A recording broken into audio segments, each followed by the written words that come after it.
Bom, boa noite, muito boa noite. Queria apresentar aqui o Guilherme Pauliello e o Vitor, que podem sentar aqui, que aí a gente fica.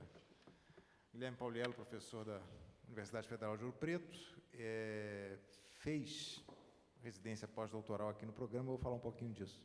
E o Vitor Gontijo, bolsista de iniciação científica, que também vai falar um pouquinho, ele está trabalhando nesse projeto. Bom, eu queria primeiro agradecer muito a equipe do Viva a Música, em especial a professora Luciana Monteiro, e dizer bem poucas palavras a título de introdução e de esclarecimento quanto à natureza do concerto de hoje. Tá? Trata-se de uma realização do grupo de pesquisa Viorizontes, Pesquisas Artísticas Violonísticas, que reúne projetos de alunos do programa de pós-graduação em música que envolvem o violão. Nem todo mundo que está pesquisando com violão está no grupo Viorizontes, mas muitos sim. Além disso, além desses alunos, integram o grupo docentes da Escola de Música da UFMG, da UENG e da UFOP, e artistas não diretamente ligados a instituições universitárias. A proposta do grupo de pesquisa é, sim, a reflexão crítica sobre os vários objetos de pesquisa e a discussão de conceitos e projetos. Mas também, em última análise, esse grupo visa a integração da pós-graduação com os outros níveis de ensino, promovendo atualização pedagógica, capacitação investigativa e desenvolvimento artístico, crítico e consciente de um modo geral. Então, exemplos dessa integração são justamente a palestra e o concerto a que vocês vão assistir hoje. A ideia desse concerto, né, se originou da residência pós-doutoral do professor Guilherme Pauliello, acolhida pelo nosso programa, que propôs a abordagem de alguns aspectos da coleção de música latino-americana da Fundação de Educação Artística, cujos detalhes ele vai explicar na sequência. A partir dessa ideia da residência pós-doutoral do Guilherme, que logo se revelaria bastante exigente, aproveitamos a possibilidade de requisitar o trabalho de um bolsista de iniciação científica, o Vitor, que é aluno de composição e é também violonista, para auxiliar o professor Pauliello na necessária análise e catalogação das partituras da coleção, em especial do repertório violonístico presente no acervo, que é o trabalho específico do Vitor. A forte presença do violão, com obras que foram muito pouco tocadas e são quase desconhecidas, mesmo entre os violonistas, nos motivou a produzir esse concerto, que ilustra a importância, em vários sentidos, da coleção de música latino-americana e no qual atuarão justamente alguns membros do Viorizontes. Ou seja, praticamente todos os violonistas que vão tocar aqui fazem parte desse grupo de pesquisa, né? O que eu quero dizer é que nem todos os membros do Viorizontes vão tocar, mas todos que vão tocar são membros do Viorizontes. Assim, articulam-se hoje várias peças de uma engrenagem acadêmica que é a razão de ser e o modo básico de funcionamento de uma universidade de excelência e que, portanto, precisamos cada vez mais movimentar e aperfeiçoar. Que níveis são esses, né? Pós-graduação, graduação, extensão, arte, ciência, pesquisa, reflexão e análise musicológica, performance musical. A dinâmica de um grupo de pesquisa é precisamente a conjunção de esforços em torno de um tema aglutinador. No nosso caso, o próprio violão, a pesquisa artística e pedagógica em torno dele, para a troca de saberes e discussões. É uma estrutura bem menos hierarquizada do que as disciplinas tradicionais em seu formato aula, porque seu ponto de partida é precisamente a autonomia dos próprios pesquisadores envolvidos com seus projetos de investigação. Todavia, os vários pontos compartilháveis, tais como o repertório conceitual, as discussões teóricas, o empenho na realização de objetivos comuns, eventos, artigos, etc., garantem justamente a troca de saberes e experiências com benefícios para todos os membros. Então, sobretudo para quem é da graduação, né, que vem no ensino médio com a expectativa de continuar tendo apenas aula, e é claro que a universidade fornece aula, né? O grupo de pesquisa, que é um acontecimento mais comum na pós-graduação, ele representa uma quebra desse padrão, né? Ou seja, não é um professor centralizador que dá aula. São discussões de todos os envolvidos no grupo de pesquisa, né? Em condição de grande autonomia. Mas eu vou aproveitar que falei de evento para finalizar a minha fala com a divulgação de um evento organizado pelo nosso grupo. Trata-se do primeiro Via Horizontes, colóquio artístico-científico intitulado O Violão em Múltiplas Perspectivas, que irá se realizar de 11 a 13 de maio no Conservatório UFMG. Estou fazendo aqui uma propaganda mesmo. Uma espécie de evento vitrine de nossa produção, gratuito, aberto a toda a comunidade da Escola de Música e ao público em geral, com palestras, concertos, oficinas e comunicações de pesquisa de membros do Via Horizontes. Os alunos de graduação das universidades participantes, o UFMG, o ENG e o FOP, poderão se inscrever a partir do dia 2 de maio em formulário específico, que será divulgado aqui na Escola de Música e pelas redes sociais. Então, 11 a 13 de maio, no Conservatório UFMG, esse grupo de pesquisa vai promover esse evento, esse colóquio, né, com todas essas atividades. Bom, era isso que eu tinha para falar. Eu espero que vocês tenham compreendido o que é um grupo de pesquisa. Com essas breves palavras, eu vou passar, então, ao Guilherme para a palestra propriamente dita do concerto de hoje. Será que eu posso falar sem microfone? Vocês me escutam? Não, porque a gente foi gravar. Qual a gravação? Tá. Então, deixa eu me organizar de outro jeito.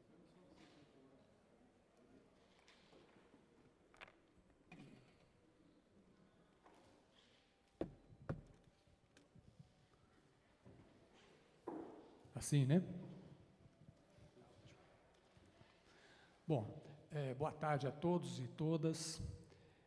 Eu não posso iniciar essa fala aqui minha sem antes agradecer ao professor Flávio Barbeitas, supervisor dessa minha residência pedagógica, né, que foi conduzida assim de maneira não apenas qualificada e competente, mas assim de maneira bastante humanizada, assim uma verdadeira amizade. Quer dizer, além de tudo, foi um prazer trabalhar esse tempo com o Flávio.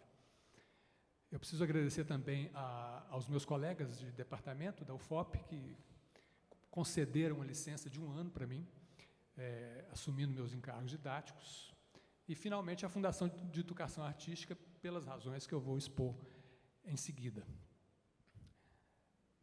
Bom, esses itinerários latino-americanos para violão, eles representam parte dos resultados de um projeto de residência pós-doutoral, como o Flávio mencionou, né, cujo objetivo inicial tinha um recorte muito específico, era o de estudar as características de abertura, mobilidade e indeterminação na música latino-americana das décadas de 1960, 70 e 80, mais ou menos esse recorte aí. O título desse projeto é ainda, né, Labirintos do Sul, onde eu explorava um pouco a ideia de labirinto, assim, a metáfora do labirinto como metáfora que tenta compreender a cultura latino-americana. Uma metáfora muito presente em alguns escritores latino-americanos, como Borges, por exemplo, mas também em livros fundamentais que pensam a América Latina, como O Labirinto da Solidão, de Otávio Paz, ou O General em Seu Labirinto, de Gabriel Garcia Marques. Presente ainda em obras de autores das ciências humanas, mais especificamente, assim, nomes como Aníbal Quijano ou Otávio Ianni.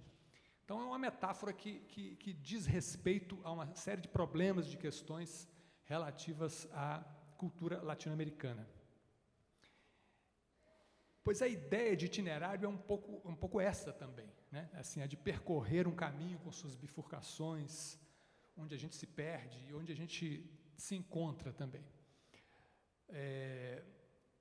O desejo de estudar a música latino-americana surgiu quando eu fiz meu doutorado aqui perto mesmo, na Faculdade de Educação, e eu me deparei com uma coleção de partituras de compositores latino-americanos na Fundação de Educação Artística, que na época contava com um total de 267 partituras.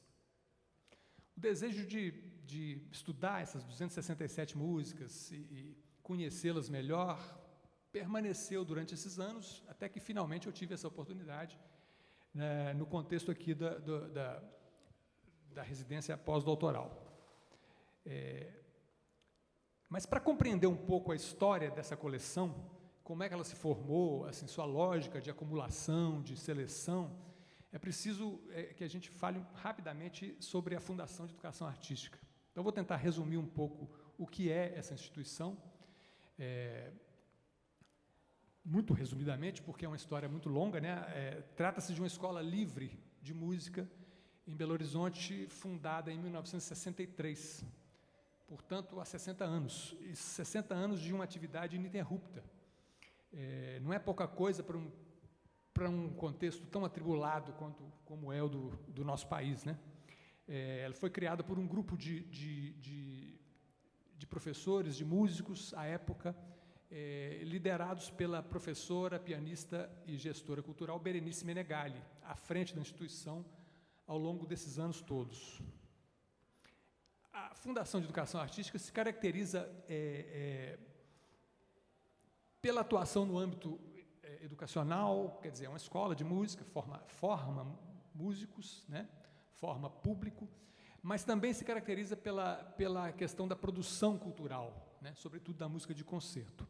Então, alguns eventos são muito marcantes para definir o perfil de trabalho desses 60 anos aí da Fundação. Eu vou mencionar alguns, resumidamente. Primeiro, os festivais de inverno, né, que foram criados no contexto da Fundação e foram organizados pela Fundação, desde a sua fundação em 1967, desde o primeiro Festival de Inverno, em 1967, até o ano de 1986. Pelo Festival de Inverno, que passou por várias cidades, né, Diamantina, Ouro Preto, São João del Rei, Belo Horizonte, circularam também nomes importantíssimos assim, da música e das artes, inclusive compositores latino-americanos. Um outro evento que caracteriza o trabalho da Fundação também são os ciclos de música contemporânea que aconteceram nas décadas de 80 e 90 do século passado, na qual se movimentou um repertório, em sua maior parte, inédito em Belo Horizonte. Então, foram estreias na cidade e muitas estreias absolutas também. E um outro terceiro evento importante, que vai nessa linha, são os encontros de compositores latino-americanos. É um evento que aconteceu em 4 oportunidades, nos anos de 1986, 88, 1992 e 2002, que congregava não apenas compositores, mas intérpretes, pesquisadores, e é um evento que nos interessa mais diretamente aqui, em relação a essa nossa pesquisa, né? Bom, então, essa coleção de partituras de compositores latino-americanos da Fundação de Educação Artística é resultado, sim, na verdade, de uma intensa circulação de pessoas, de obras, e um esforço da própria instituição de preservar todo esse material ao longo desses 60 anos, né? E esse é um aspecto que aponta para uma nova vocação da Fundação de Educação Artística, uma vocação, talvez não seja nova, mas que agora é mais evidente, que se constituir como um espaço de memória e de pesquisa, né? Além do espaço formativo que já vem sendo consolidado aí. Bom, a coleção hoje, o slide, por favor, gostaria que você passasse. Isso. A coleção hoje conta com um total de 873 títulos, mais 11 coletâneas, de modo que a gente pode arredondar esse número para a nossa conversa aqui, para 900 títulos, né? De mais de 408 compositores oriundos de 16 países. Esse é o quadro atual dessa coleção. Na fotografia, eu estou ali junto com a Berenice Menegali, exatamente em frente à coleção, guardada aí nessas pastas. Todo o trabalho de catalogação é feito voluntariamente pela Lúcia Fulgêncio, É bom também ressaltar que uma característica dessa coleção é o fato dela ter sido toda oriunda de doações, ou do trânsito de pessoas pelo ambiente da Fundação. Então, foi assim que ela se constituiu. Em momento algum houve assim, um projeto, uma demanda de recursos para se compor a coleção. Esses 900 títulos, para a gente ter uma ideia assim, da grandeza desse número, né, se é muita coisa ou se é pouca coisa, uma referência que talvez possa balizar é o seguinte: o Instituto Nacional de Musicologia Carlos Vega, em Buenos Aires, que é uma instituição associada à Biblioteca Nacional Argentina, tem em sua coleção 4.000 títulos de música, exclusivamente música argentina. E olha que estamos falando de um país com tradição de publicação, com a tradição de produção musical. Então, se o Instituto Musical Carlos Vegas tem 4.000, a gente pode considerar que 900 títulos seja um número bastante significativo, né? Bom, mas esse crescimento recente da coleção, quer dizer, eu falava em 273 títulos na época do doutorado, estou falando em 900 agora, né? Ele se deve, além disso tudo que eu mencionei aqui, a alguns aportes recentes, algumas doações recentes. A mais significativa delas é certamente a doação do acervo pessoal do Eládio Pérez Gonçalves, que ainda está em processo de tratamento para entrar na base da coleção, né?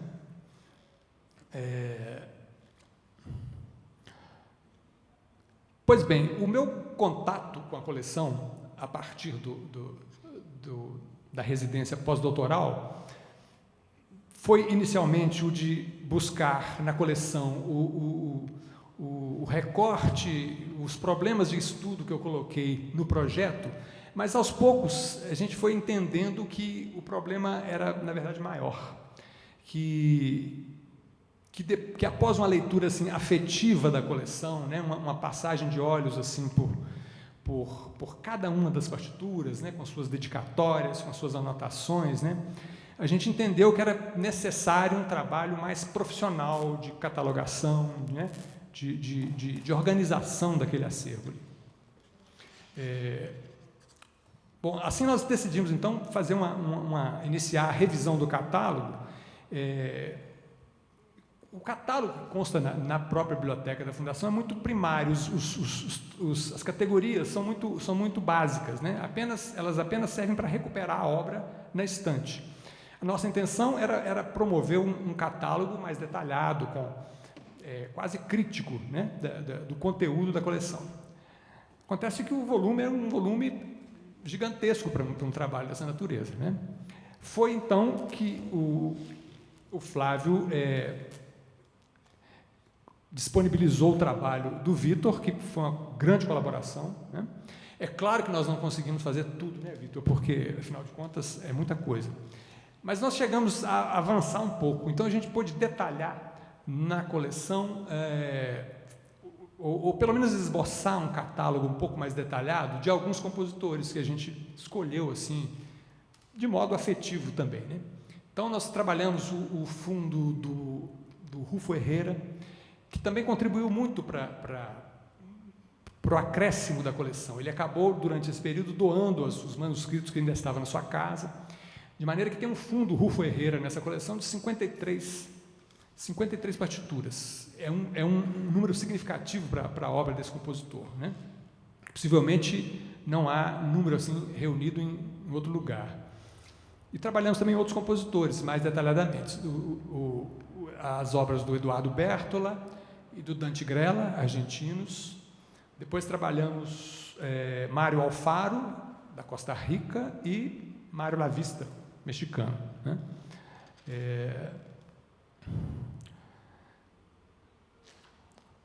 Pois bem, passa o slide, por favor. Para a gente ter ideia um pouco melhor também do perfil da coleção, eu elaborei aqui uma tabela onde eu distribuo as obras por países e por compositores, né? essa tabela ela não está atualizada, ela ainda não é uma tabela assim, desses 900 títulos, ela foi feita quando tinha assim, só 700 e poucos. Mas daí dá para ter uma ideia assim, da proporção geral. Então a gente tem ali, por exemplo, Argentina, são 334 obras de 86 compositores. Bolívia, 39 obras de 12 compositores. E assim por diante, desses países aí. Ó. Chile, Costa Rica, Cuba, Equador, El Salvador, Guatemala, Honduras, México, Panamá, Paraguai, Peru, Porto Rico, Uruguai e Venezuela. Chama atenção, assim, nessa contagem, alguns aspectos, né? Primeiro, o número muito mais elevado de compositores argentinos, né? Isso se deve, talvez, ao fato de haver na Argentina uma grande produção de música, mas também se deve ao fato de uma grande circulação de compositores argentinos no ambiente da Fundação Educação Artística, alguns com bastante intimidade, inclusive. O próprio Rufo é um exemplo disso, né? Um argentino brasileiro, né? E algumas ausências também são marcantes aí. Por exemplo, não há zero, nenhuma partitura da Colômbia, que é um país com bastante tradição de música contemporânea e experimental, né? Então, um dado que ressaltou aí que só de olhar assim, a coleção a gente não detectava, né? Bom, então, acabou que o trabalho de pós-doutorado foi esse debruçar sobre as características dessa coleção, muito mais do que aquele recorte muito específico que eu estabeleci no início, né? Além desse olhar geral para a coleção, outras possibilidades de abordagem, de investigação também surgiram ali, né? Por exemplo, a presença de compositoras no contexto da coleção, que é uma presença assim, minoritária. O próximo slide vai demonstrar um pouco isso. As compositoras estão aí representadas apenas com 29 obras de 13 compositoras argentinas, uma do Chile, e etc. Então, também um dado que revela um tipo de perfil da coleção, né? E que merece um debruçar investigativo também, né? Mas, além disso, a gente se preocupou também, ou pelo menos vislumbrou a possibilidade de investigar as circulações, os trânsitos, as interações, né? Entre essa instituição e, em última instância, a cidade de Belo Horizonte, né? E os campos de problema que isso abre, né? Como é que essas pessoas circularam ali, por que elas deixaram aquelas obras, né? Abre uma série de questões importantes aí.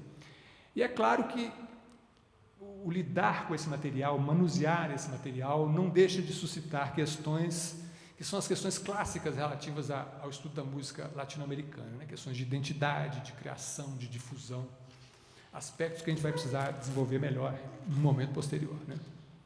Bom, resta aí como reflexão mais importante de tudo isso a constatação da necessidade de criar condições de pesquisa e acesso para se pensar a música latino-americana a partir dela mesma, ou a partir de nós mesmos, né? Para aí sim a gente poder avaliar o que essa música possui de invenção ou de epigonismo, de adesão, de ruptura, de mistura, de multiplicidade e de liberdade para a criação. Então, são aspectos gerais que a gente levanta assim, ao final dessa pesquisa. Eu passo agora a palavra ao Vitor, que teve uma experiência muito interessante também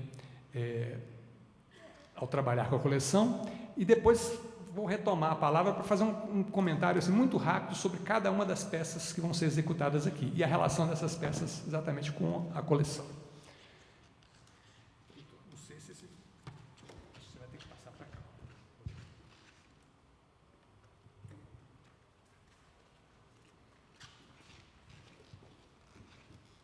Olá, boa noite a todas e todos. Eu sou o Vitor Gontijo. Eu sou aluno aqui da graduação do curso de composição, aqui da Escola de Música da FMG, né, pelo programa de iniciação científica, com a bolsa da FAPEMIG, eu faço parte do projeto Via Horizontes, né, pesquisas artísticas violonísticas. Gostaria de começar agradecendo ao professor e orientador Flávio Barbeitas, também ao professor Guilherme Pauliello, por essa oportunidade de poder estar colaborando com esse projeto, né? Que tem enriquecido bastante minha trajetória aqui no curso de graduação. Quando se tem contato com uma coleção desse porte, né, dessa vastidão, dessa diversidade, assim, o impacto reverbera assim, para além dos níveis, para além da vida acadêmica mesmo. Assim. É um trabalho muito vasto, assim, e como um recorte desse trabalho de catalogação, né, eu investigo a presença do violão nesse acervo. Que, como se sabe, é um instrumento muito difundido na América Latina, que perpassa por diferentes culturas e classes sociais, e que vem ajudando, contribuindo a borrar as fronteiras também da música de concerto e da música popular. Né? E o projeto tem como objetivo responder a algumas questões acerca dessa presença do violão, como, por exemplo, quais as formações instrumentais em que ele é envolvido, se ele é utilizado de uma maneira mais tradicional ou experimental, se há traços identitários nessas obras ou se é voltado para uma poética mais universalista, quais tendências estéticas estão ali representadas, né? Como elas se relacionam com outros centros musicais, como Europa e Estados Unidos. Como desdobramento desse projeto, espera-se contribuir para a memória cultural da cidade de Belo Horizonte, né? E à medida que avança essa catalogação e o detalhamento desse repertório, espera-se que ele seja difundido, né? Que ele passe a figurar no repertório dos violonistas do Brasil, do continente, porque não do mundo também, né? Ao lado de obras já canonizadas, já conhecidas. Resgatando do esquecimento e do silenciamento as vozes do nosso continente latino-americano e contribuindo para essa necessária decolonização do saber. Por fim, concluo ressaltando a importância da experiência da iniciação científica num percurso acadêmico, né, de graduação. Assim. Ela é acessível a todos nós, alunos da graduação aqui, e nos coloca em situações desafiadoras, mas enriquecedoras também ao mesmo tempo, assim. Pois ela dissolve um pouco essa hierarquia entre professor e aluno, né? Para nos colocar como colaboradores do mesmo projeto, assim, e discutindo junto o conteúdo, a dinâmica, né? Os rumos do projeto. Assim. Então é isso, eu concluo minha fala esperando que, contando um pouco dessa experiência, fomente o interesse assim, de quem ainda não teve contato com a iniciação científica, não sabe o que é, para que procure saber, se é uma coisa que enriquece muito e abre muitos horizontes para nós nesse curso de graduação, que é tão breve, nesses 4 anos, para abarcar toda essa vastidão. Né? E queria dizer também que eu coloco à disposição para depois, se alguém quiser conversar mais, se puder tirar alguma dúvida também que tiver ao meu alcance. E isso, desejar um bom concerto a todos. Antes o Guilherme vai retomar a palavra aqui, mas é isso. Muito obrigado.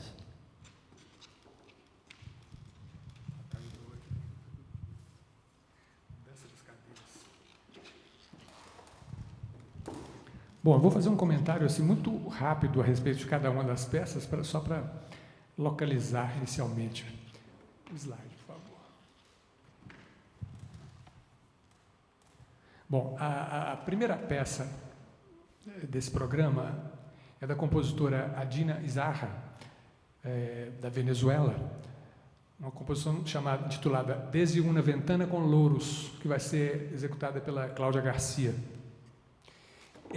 A própria autora define os recursos composicionais dessa peça como minimalistas. A gente pode observar ali no xerox do manuscrito que são grupos que se repetem, né? Algumas vezes de maneira determinada e outras não. Né? De qualquer maneira, o processo de repetição está muito evidente aí. Mas talvez a gente esteja diante daquilo que a musicóloga, compositora Graciela Parasquevaides denominou como minimismo latino-americano. porque tem as suas diferenças aí com a minimal music estadunidense, né?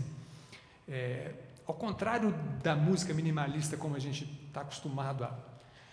Tem mais contato, por incrível que pareça, né? Que procura desdobrar processos ao longo do tempo. A música minimista latino-americana, segundo essa autora, tem mais a ver com a repetição ritual. Então, é um outro modelo de repetição que está em jogo aqui. Bom, depois nós vamos... Aí, outro slide, por favor. Nós vamos ouvir com o Marco Teruel e a Caroline Pérez 3 canções paraguaias em Guarani, do Nicolás Pérez Gonçalves, uma composição de 1972. Nessa fotografia aparece aí o Nicolás, ali à esquerda, ao lado do irmão Eládio Pérez Gonçalves, num festival de inverno em Ouro Preto em 1972. Eles estão ali bem na Praça Tiradentes, né, em Ouro Preto. A maior parte da obra vocal do Nicolás Pérez Gonçalves é escrita para voz média, possivelmente pelo contato e parceria com o irmão, né, que era barítono.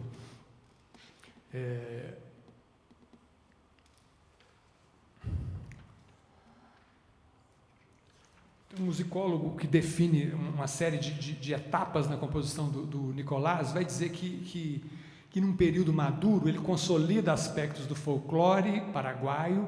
É bom lembrar que ele e Eládio tinham um grupo de música paraguaia, de valsas, guarânias paraguaias, né? Quer dizer, o contato com a música popular paraguaia era muito intenso no início da vida e da carreira dos dois, né?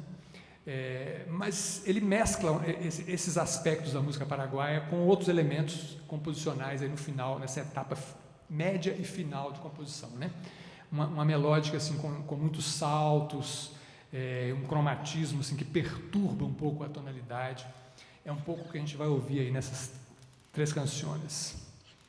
Depois nós vamos ouvir com o Juliano Coura 2 peças do Rufo Herrera. 2 peças que representam assim, momentos diferentes da estética e da poética do Rufo, né? A primeira é Ubíquas, de 1990, que aparece ali no fragmento inicial. Nessa peça ele tenta explorar um pouco assim, a topografia do instrumento, né? Ou a topologia do instrumento, regiões, uma região pula para outra. E com isso eles geram um discurso bastante descontínuo, né? Bastante fragmentado, como a gente pode vislumbrar um pouco ali pelo início da partitura. Traz um pouco nessa composição o que ele ainda mantinha de uma estética produzida e oriunda da Escola de Composição da Bahia, que é foram elementos que ficaram na obra do Rufo ainda por muito tempo, né? Isso nessa primeira peça, porque na segunda, que é Truncas, já de 1999, ele trabalha com outra concepção do violão, né? Ele faz um uso percussivo do violão com a textura assim, com muita ressonância, né? De cordas soltas, né? E isso resulta numa peça cuja simplicidade é apenas aparente. Ela tem um aspecto linear, monótono, né? Mas que acaba fazendo surgir harmônicos de uma complexidade muito interessante. Esses elementos percussivos e o próprio sistema modal que ele utiliza tem um pouco a ver com elementos que ele resgata de memória da música do noroeste argentino, que passa a ser muito cara ao Rufo a partir de um certo ponto de sua trajetória. Depois, o Fernando Araújo vai tocar Sextientos, do compositor argentino Gerardo Gandini. São 6 peças breves, muito curtinhas, que, na verdade, o compositor elaborou como estudos para uma obra maior, para sua música noturna para violão e quarteto de cordas. Só que elas resultaram em peças de extrema concisão, assim, são muito interessantes nesse sentido, né? E trazem aspectos muito marcantes da música latino-americana desse período, né? Da década de 70, né? De 1977. Um aspecto central é o que a gente pode chamar, a gente não, é o que o musicólogo Corium Aronian chamava de austeridade, que é o despojamento absoluto dos elementos. A gente pode observar que nessa 502 ele trabalha com 2 materiais de base e apenas 2. Uma sucessão de acordes arpejados e fragmentos melódicos muito, muito breves. Então, acordes arpejados, melódicos. E uma alternância desses 2 objetos, né? Que a gente nem tem como definir como uma progressão harmônica, porque não são acordes, são estruturas nas quais, no interior das quais se movem quase imperceptivelmente, elementos. Então, é um pouco essa estética, assim, de um estatismo muito interessante. Depois... não tem slide, mas eu vou chegar nela. Depois a gente vai ouvir com o Luigi Brandão as variações sud-americanas do Sérgio Assad. Aqui o violonista Sérgio Assad, ele se apropria de um estudo do compositor espanhol Fernando Sor, um estudo para violão do Fernando Sor, como referência para a série de variações que ele vai fazer. Então ele comete uma certa antropofagia, porque ao desdobrar as variações, ao colocar a sequência de variações, ele cria uma sequência de tipos musicais básicos da música latino-americana. Então ele passa por um malambo argentino, depois uma valsa brasileira, depois uma valsa venezuelana, uma canção e finalmente um candombe uruguaio. Depois, e finalmente, a gente vai ouvir Los Mitos, do compositor Oscar Bazán, que está ali, né? Um compositor argentino, um compositor de Córdoba. O primeiro contato com essa obra se deu a partir dessa versão que eu estou demonstrando ali, que era para 4 violões e piano preparado. Uma versão que está lá na coleção da Fundação Educação Artística. A gente presumiu que se trata de um material, de uma oficina que o Bazán ofereceu em 2002, no último encontro de compositores latino-americanos. Mas, à medida que a gente foi estudando essa obra, a gente acabou compreendendo, e até por intermédio de uma colega compositora argentina, a Marcela Perrone, ela nos alertou que, na verdade, isso se tratava de uma versão fechada de uma obra que era aberta. Ela, então, conseguiu nos fornecer a partitura, que seria a partitura de base dessa composição, mas a partir de uma cópia assim, muito precária, uma cópia assim, de internet assim, toda pixelada, né? E foi preciso um esforço muito grande de interpretar, não só o que estava escrito ali, mas também as decisões interpretativas que aquela partitura suscitava, né? Na sequência, nós conseguimos contato com o filho do compositor, o Cláudio Bazán, que nos forneceu um xerox um pouco melhor. O outro slide, por favor, que é exatamente esse que está aí. Essa é a versão da peça Los Mitos, essa versão como obra aberta, né? Bom, a interpretação que a gente elaborou, que o grupo que vai apresentar aqui elaborou, ela tomou essas indicações não como algo que circunscrevam as possibilidades, mas pelo contrário, algo que ampliam as possibilidades. Então, nós incorporamos elementos que não estão presentes aí na partitura. Por exemplo, uma série de textos que são falados, né? Então, textos que nós escolhemos, na verdade, eu escolhi e o grupo acatou, né? Então, se acatou, eu considero que escolheu também, né?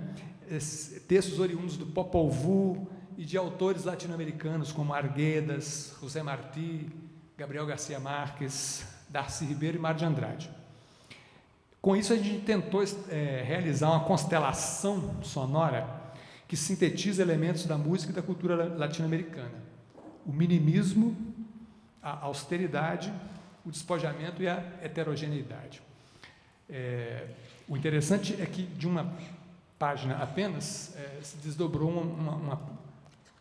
um resultado sonoro bastante alongado, né, Flávio? É o que a gente vai ouvir na sequência. Eu agradeço a todos. Muito obrigado.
Era diferente. Tinha o corpo pálido, a cabeça e as mãos limadas na cima. Completaram 46 anos. 46 anos. 46 anos.